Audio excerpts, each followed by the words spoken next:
আসসালামু আলাইকুম। আশা করছি সবাই ভালো আছেন। Maturity comes when you understand that everything is temporary. এই পৃথিবীর কোনো কিছুই হচ্ছে স্থায়ী না। আপনি ধরুন এখন অনেক সুখে আছেন, অনেক আনন্দে আছেন। কিন্তু আগামীকাল হয়তো অনেক দুঃখ পড়তে পারেন। তারপরের দিন হয়তো আবার সুখে আসতে পারেন।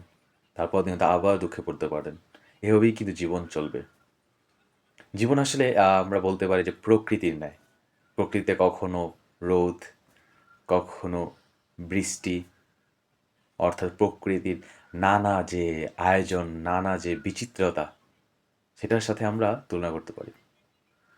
আসলে আপনি যখন বুঝতে পারবেন যে জীবনের কোনো কিছু স্থায়ী না, তখন আপনার ভিতরে আল্লাহ তাআলার একটা ভয় কাজ করবে যে আমি বর্তমানে অনেক সুখে আছি, এমন না যে আমি সৃষ্টিকর্তাকে ভুলে গিয়ে যা মন চায় করে ফেললাম। আবার যখন অনেক কষ্টে আছি তখন সৃষ্টিকর্তাকে দোষারোপ করলাম। কিন্তু আসলে আ এটা আপনাকে আরও ম্যাচুরিটি দিবে যখন আপনি বুঝতে পারবেন যে জীবনের দুঃখ বলি, কষ্ট বলি, যাই বলি না কেন, কোনো কিছুই চিরকাল থাকবে না বা স্থায়ী হবে না। দুঃখগুলোও ভেসে যাবে, সুখগুলোও বিলীন হয়ে যাবে। এভাবেই চলতে থাকবে জীবন, জীবনের গতিতে। ধন্যবাদ।